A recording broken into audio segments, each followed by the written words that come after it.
Arzu edirəm ki, Düzlüdə, doğma vətəndə rahat yaşayasınız. Firavanlıq, rifah içində yaşayasınız.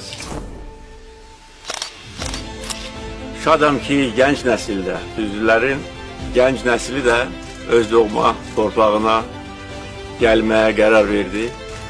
Bu, doğrudan da böyük hadisədir. Çünki uşaqlar, yeniyetmələr, gənc nəsil bu torpaqları görmürlər. Onlar bu torpaqları ancaq sizin onlara danışdığınız